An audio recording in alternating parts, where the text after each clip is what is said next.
tout le monde, bienvenue à cette rencontre hebdomadaire, bienvenue à cette rencontre avec Pasteur Marie-Noël. Encore un autre rendez-vous aujourd'hui pour partager la parole de Dieu. Alléluia. J'ose croire que le Seigneur a été bon pour chacun d'entre nous et que la parole avec laquelle je vous ai laissé dans Nombre 6 la semaine passée vous a couverte jusqu'à notre rencontre de ce jour. Amen. Le Seigneur est fidèle. Père éternel, Dieu des armées, Dieu tout-puissant, nous te rendons grâce pour cette nouvelle opportunité ce jour. Nous te rendons grâce pour cette nouvelle rencontre ce jour. Nous te rendons grâce parce que nous savons que là où nous sommes réunis à ton nom, tu es présent. Alors tu es présent pour cette rencontre, pour toutes les personnes qui sont à ce rendez-vous ce soir. Merci pour ta divine présence. Merci parce que nous savons que chaque fois que nous entrons dans ta présence, nous ne rentrons pas les mêmes. Merci parce que nous savons que chaque fois que ta parole est relâchée, elle accomplit le but pour lequel elle a été relâchée.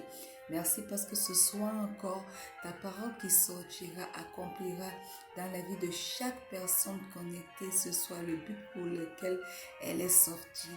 Et dans la vie de chaque personne qui sera en train de réécouter ce message en replay, elle accomplira certainement le but pour lequel elle est sortie au nom puissant de Jésus. Saint-Esprit, toi, notre consolation, viens prendre le total contrôle de ce moment. Prends le leadership, prends le contrôle de l'instrument que je suis ce soir et délivre puissamment le message à quelqu'un au nom puissant de Jésus. Amen. Bienvenue encore une fois de plus à cette rencontre. Alléluia. Et ça fait 4 semaines déjà que nous avons commencé avec le thème, la série « Beaucoup sont appelés ». Nous avons expliqué c'est quoi être appelé, c'est quoi l'appel de Dieu, quelles sont les différentes caractéristiques, les remarques importantes de l'appel de Dieu dans nos vies. Et la semaine passée, nous avons parlé de pourquoi les personnes ne répondent pas à l'appel de Dieu dans leur vie. Et la raison que nous avons développée la semaine passée, c'est que les personnes sont stériles. Et elles sont stériles, pourquoi? Parce qu'elles sont aveugles et incapables de voir l'enfer. Car si elles voyaient l'enfer, si elles étaient conscientes de l'enfer, alors elles allaient vivre cette vie en sachant qu'il y a un lieu appelé enfer et répondre à l'appel de Dieu. Vivre non pas pour leur propre volonté, mais pour accomplir la volonté de Dieu pour nous sur cette terre.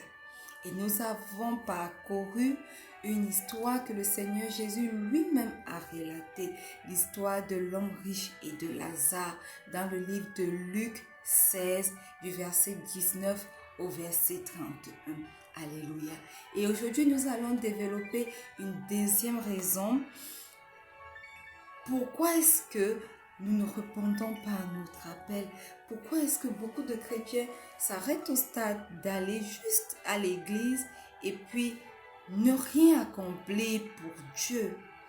Évidemment, lorsque nous choisissons d'être stériles, il y a certainement beaucoup de raisons en dessous.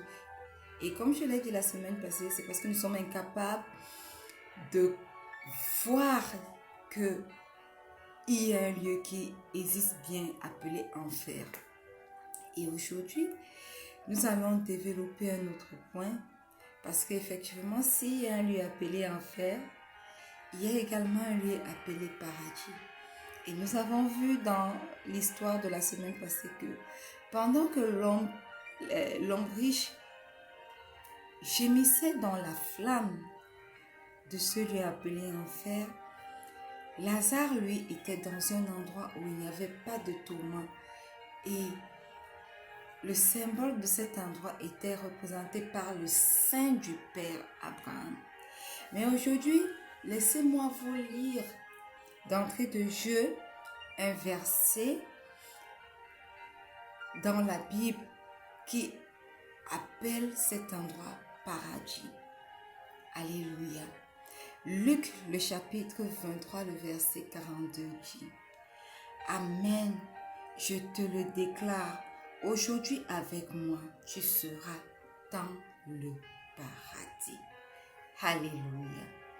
Il s'agit de l'histoire de Jésus avec qui était sur la croix et les deux malfaiteurs autour de lui. Et pendant que l'un se moquait de lui, l'autre était en train de dire vraiment, nous avons péché, nous méritons la mort. Mais lui, il ne mérite pas la mort qu'il a. Et il a demandé au Seigneur Jésus de se souvenir de lui. Et le Seigneur Jésus lui a dit: écoute, aujourd'hui même, tu seras au paradis avec moi. Ce ne sont pas les paroles d'un prophète quelconque, ce sont les paroles même de Jésus. Pour vous dire que réellement, le paradis existe. Réellement, il y a une vie après la mort. Et si nous choisissons d'être stériles, alors nous n'irons pas dans ce bon lieu que le Seigneur Jésus nous a promis. Nous irons en enfer comme nous l'avons développé la semaine dernière. Alléluia. Et il y a plusieurs versets dans la Bible qui parlent, qui nous montrent que le Seigneur Jésus nous a fait la promesse d'un bon lieu appelé paradis. Et les chrétiens, beaucoup d'entre nous sommes devenus totalement inactifs parce que nous n'avons pas conscience qu'il y a un monde en vue. Nous n'avons pas conscience qu'il y a une vie après cette vie. Tout ce que nous avons en vue, comme tous les mondains, malheureusement, ce sont nos nouvelles voitures, ce sont les maisons que nous aimerons posséder, ou alors les chaînes de maisons que nous devons bâtir. C'est le bon travail que nous devons avoir pour vivre une certaine vie confortable, une vie de luxe, gagner beaucoup d'argent. En fait, nous n'avons en esprit que les biens terrestres. Nous n'avons en esprit que ce que nos yeux physiques voient, et nous avons complètement mis de côté le spirituel. Nous avons oublié que nous sommes des êtres spirituels avant tout. Alléluia. Amen. Donc, nous devons commencer à voir au-delà de ce que nos yeux physiques nous amènent à voir. Nous devons commencer à voir au-delà de ce monde. Si nous sommes des chrétiens, ça veut simplement dire que nous sommes à l'image de Christ. Et si nous sommes à l'image de Christ, ça veut dire que nous sommes au-delà de ce corps charnel. Nous sommes esprit. Et alors, où est-ce que l'esprit passera l'éternité? Est-ce en enfer comme l'homme riche? Ou est-ce en ce lieu où Lazare était au sein du Père Abraham? Ou alors au paradis avec le Seigneur Jésus? Alléluia. Comme la semaine dernière, il est question pour nous de commencer à se poser cette question. Où est-ce que je passerai l'éternité? Parce que certainement, l'éternité existe. Ne vivons pas nos vies comme ces hommes qui ne pensent pas au lendemain. Ne vivons pas nos vies comme si l'éternité n'existait pas. Ne vivons pas nos vies comme si Tout ce qui est important, c'est cette terre. Et après cette terre, quand nous mourrons, rien d'autre. Oh, que si il y a une vie après le paradis. Nous avons suffisamment développé ça la semaine dernière. Il y a une vie après la mort, je veux dire. Pas après le paradis, il y a une vie après la mort, je veux dire. Et nous l'avons suffisamment développé la semaine passée. Colossiens 3, le verset 1 au verset 2 dit: Si donc vous êtes ressuscités avec Christ, cherchez les choses d'en haut où Christ est assis à la droite de Dieu. Mettez votre affection sur les choses ci-dessus, pas sur des choses sur la terre. Alléluia. Le Seigneur Jésus lui-même, lorsqu'il était sur cette terre, voyait le ciel et parlait sans cesse de son Père céleste. Le Seigneur Jésus parlait sans cesse du ciel et parlait sans cesse d'un endroit où il devait partir pour nous préparer un retour également des places à cet endroit.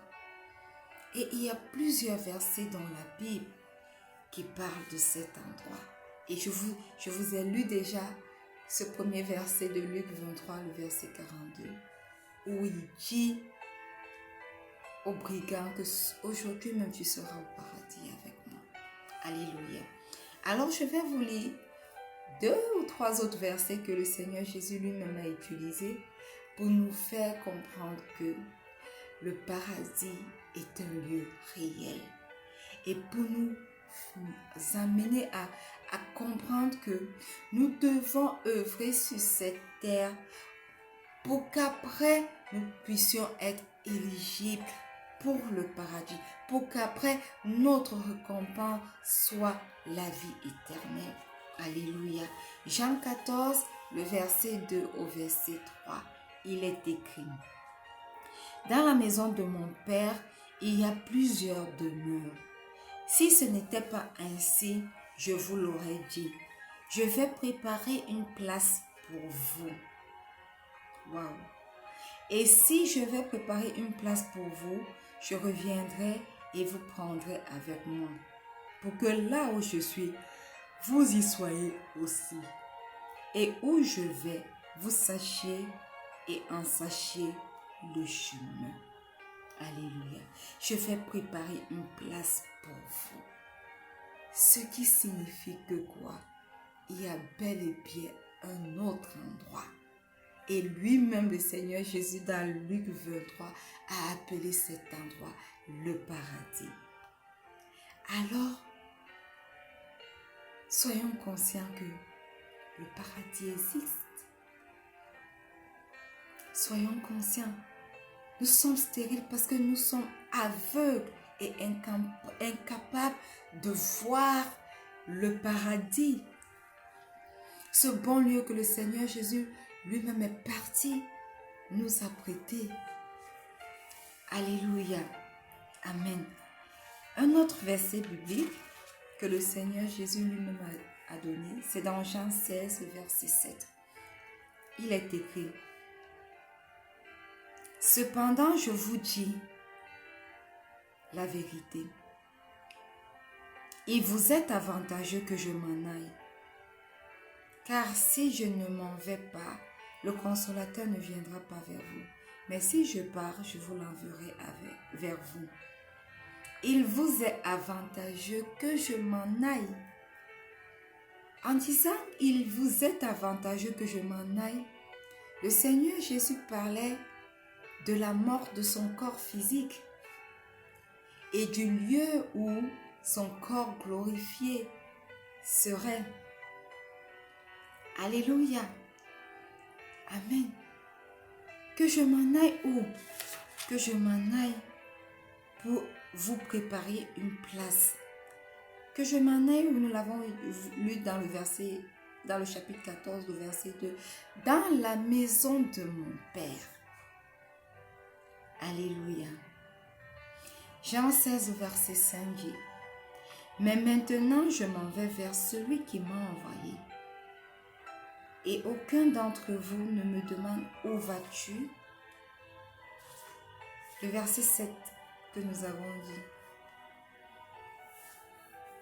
Il vous est avantageux que je m'en aille. Bien-aimés, ne restons pas focalisés sur les choses que nous voyons aujourd'hui sur cette terre, mais vivons et ayons conscience qu'un lieu existe appelé paradis et que le Seigneur Jésus nous a juste dévancés pour nous préparer ce bel endroit. Alors, œuvrons pour le Seigneur sur cette terre. Répondons à l'appel et faisons sa volonté sur cette terre afin que nous puissions nous retrouver dans la maison de notre Père. Alléluia. Jean 16, 28. Je suis sorti du Père et je suis venu dans le monde. À nouveau, je quitte le monde pour aller vers le Père. Alléluia.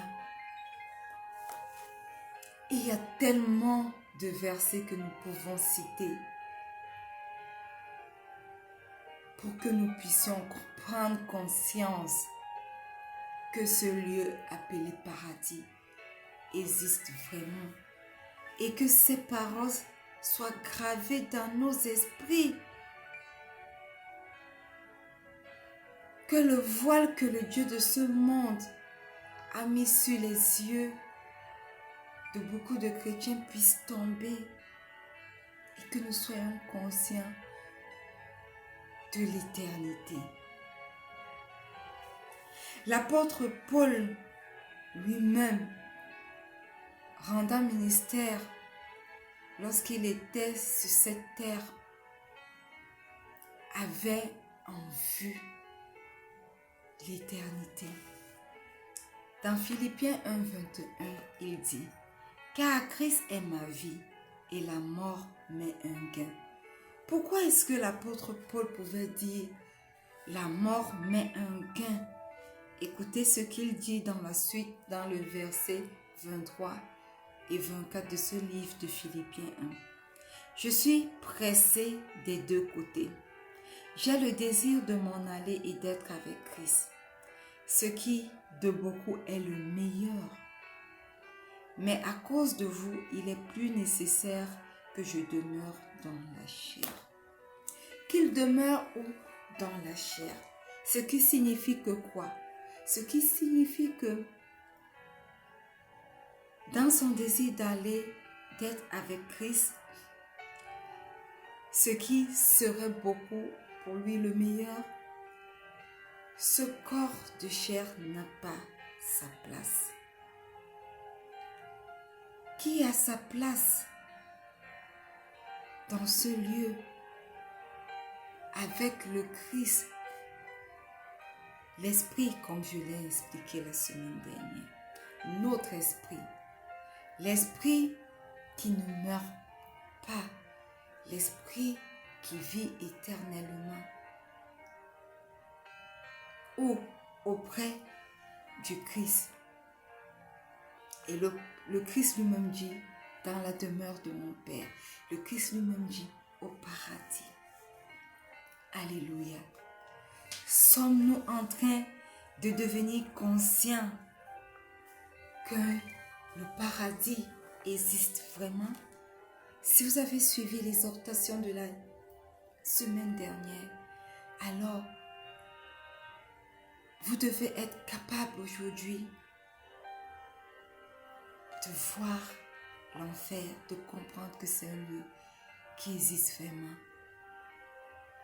Et après tous ces versets que nous avons lus, vous devez également être capable de voir le paradis de vos yeux spirituels, de comprendre que ce lieu existe vraiment, car le Seigneur Jésus a dit à cet homme sur la croix que aujourd'hui même tu seras au paradis avec moi. Et à travers les versets que nous avons lus, nous avons pu comprendre que ce lieu existe. Et ce lieu, c'est où? Dans la maison du Père, où le Seigneur Jésus nous a dévancés pour nous apprêter les places. Mais les places ne sont pas disponibles dans ce lieu pour tout le monde. Pour tous ceux qui disent que ils croient en Dieu, mais ne répondent pas à son appel. Alléluia. Dans Apocalypse 3, il cogne à la porte de ton cœur. Si tu entends son appel, alors n'endurcis pas ton cœur, n'endurcis pas tes oreilles, ne ferme pas tes oreilles. Réponds à cet appel.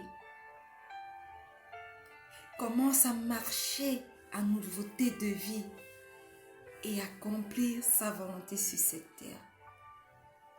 Alors, tu recevras la récompense que tu mérites ou la vie éternelle au paradis dans la maison du Père.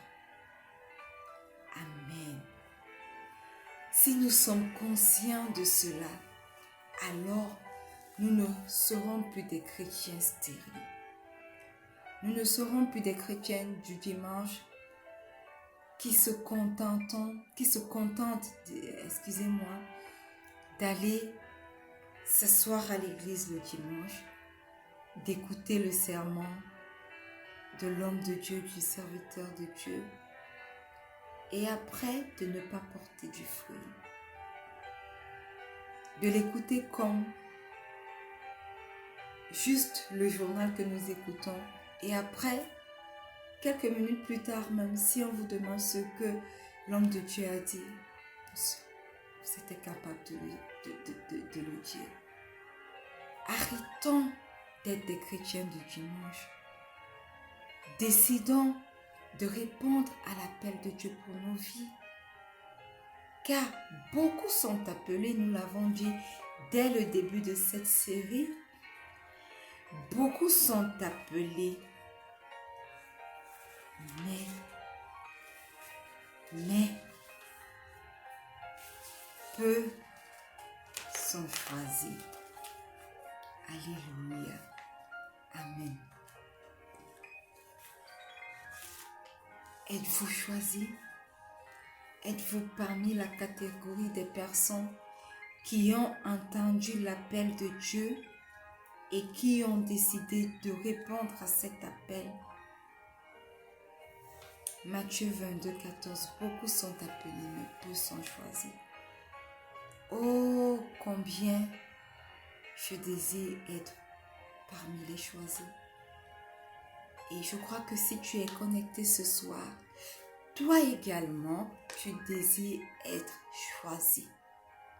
Toi également, tu désires être comme Lazare au sein du Père Abraham. Toi également, tu désires être dans ce lieu appelé paradis que le Seigneur Jésus a promis à tous ceux qui répondent à son appel et à tous ceux qui marchent dans la volonté de son Père. Alléluia. J'espère que aujourd'hui, tu es conscient de l'appel de Dieu dans ta vie. Tu es conscient que si tu ne réponds pas à cet appel, tout comme l'homme riche, tu vas te retrouver en enfer. Et tu es conscient que si tu réponds à son appel, parce que Lazare certainement a répondu à son appel, alors tu seras au paradis avec le Seigneur Jésus. Tu seras dans la maison du Père lorsque l'éternité se présentera à toi. Alléluia. Amen. Alors, si ce soir tu es là, tu es connecté ou alors tu écoutes ce message en replay et que tu as vécu une vie insouciante, une vie stérile parce que tu étais incapable de voir au paradis, j'aimerais simplement que tu fasses cette prière avec moi. Répète simplement cette prière ce soir. Dis Seigneur Jésus, ce soir, je viens à toi tel que je suis. Je reconnais que tu es mort, que tu es ressuscité le 3e jour. Et ce soir, je t'invite, toi, Christ ressuscité, dans ma vie. Je t'invite, Christ ressuscité, dans mon cœur. Ce soir, j'ai écouté ton appel et j'ai choisi de répondre à cet appel, Christ ressuscité. Viens et demeure dans mon cœur. Écris mon nom dans le livre de vie, afin qu'un jour je sois au paradis avec toi. Et pendant que, Seigneur Jésus-Christ ressuscité, tu viens demeurer en moi. Demeure dans chaque partie de ma vie. Prends le contrôle de mes cheveux, demeure sur mes cheveux, demeure dans ma tête, que ma bouche devienne ta bouche, que mes membres deviennent tes membres. Demeure dans chaque partie de mon être.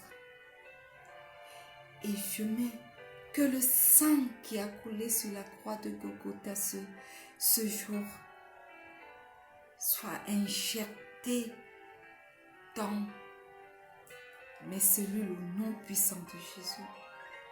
Que ton sang coule dans mes veines. Que ton sang coule dans mes veines pour me restaurer complètement. Pour apporter la vie dans mon corps meurtri par les choses de ce monde. Pour me restaurer. Pour me sanctifier. Pour me justifier. Au nom puissant de Jésus. Et parce que tu demeures en moi, Christ ressuscité. Merci pour le Saint-Esprit que tu nous as promis, qui vient également habiter en moi. Saint-Esprit, toi qui, en ce moment, es en train de préparer l'avènement du Christ, toi qui es en train de préparer l'Église à la rencontre de l'époux, prépare-moi également à la rencontre de l'époux. Prépare chaque personne qui a fait cette prière ce soir en l'enlèvement de l'Église. Au nom puissant de Jésus. Amen. Bien-aimé, si tu as fait cette prière, tu es né de nouveau. Le Christ ressuscité est venu dans ta vie et s'est installé. Et maintenant, à partir de maintenant, tu vis en nouveauté de vie. Tu as répondu à l'appel de Dieu. Le Saint-Esprit est descendu et a également fait sa demeure en toi. Alors, vis cette vie conscient de l'enfer et du paradis. Et œuvre pour pouvoir marcher selon la volonté du Père sur cette terre. Afin que tu puisses mériter la récompense suprême. La vie éternelle auprès du Père, auprès du Seigneur Jésus-Christ. Amen. Alléluia. Si ce soir, tu es connecté sur l'une de nos plateformes, quelle que soit la plateforme où tu es connecté, j'aimerais simplement que tu élèves tes mains vers moi. Je vais faire une petite prière. Alléluia. Donc, Avant de faire cette prière, je vais lire dans Philippiens.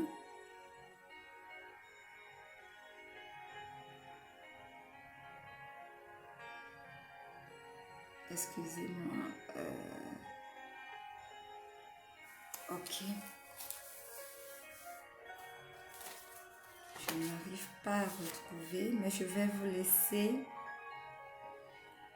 un petit verset qui va nous garder jusqu'à la semaine prochaine.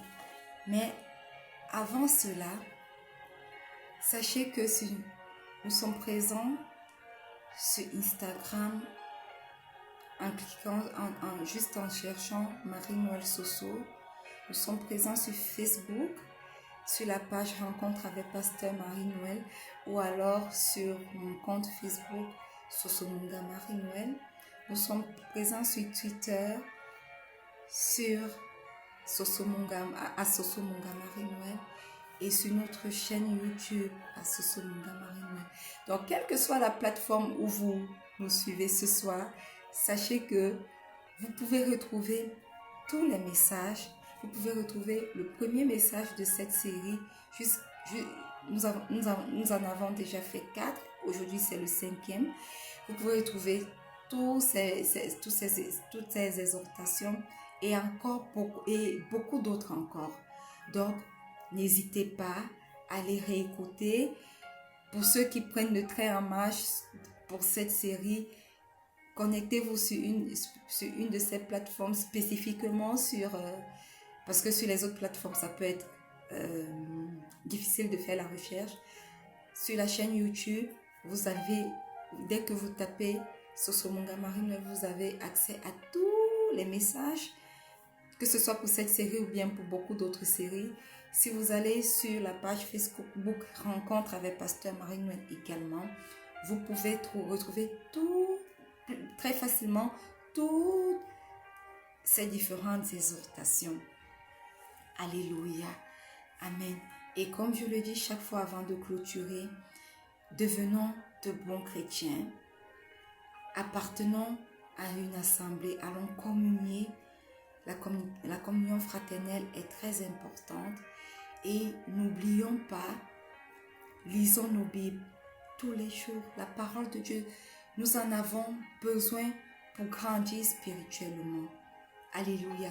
Notre être spirituel en a besoin. C'est la nourriture spirituelle dont l'esprit se nourrit. Si nous voulons grandir spirituellement, alors que ce livre de la loi ne s'éloigne pas de nous. Alléluia. Méditons-la jour et nuit et sachons que nous avons besoin de ce temps de prière et de méditation quotidien avec notre Père. Donc, chaque jour, lisons nos Bibles, prions et passons un bon moment dans la présence du Père. Alléluia. Nombre 6, 25 dit que la face du Seigneur reluise sur vous. C'est cette formule que le Seigneur a enseignée à Moïse pour pouvoir bénir son peuple. Alors que tout au long de cette semaine, la face du Seigneur reluise sur chacun d'entre vous au nom puissant de Jésus. Que la face du Seigneur ne reluise pas seulement sur vous, mais reluise également sur tous les différents aspects de vos vies au nom puissant de Jésus. Et parce que la face du Seigneur reluira sur les différents aspects de vos vies, tout ce qui était mort revient à la vie. Ce travail que vous cherchez prend vie. Cette promotion que vous cherchez prend vie. Ce ministère que vous n'arrivez pas à faire tourner normalement prend vie. Parce que la face de Dieu reluit sur ces aspects de vos vies au nom puissant de Jésus. Amen. Je vous laisse avec cette parole jusqu'à notre prochaine rencontre vendredi prochain lorsqu'il sera 19h UTC plus 1 sur toutes nos différentes plateformes. Je reste votre humble et fidèle servante, Pasteur Marie-Noël. Rendez-vous la semaine prochaine. Je vous aime tous. Shalom.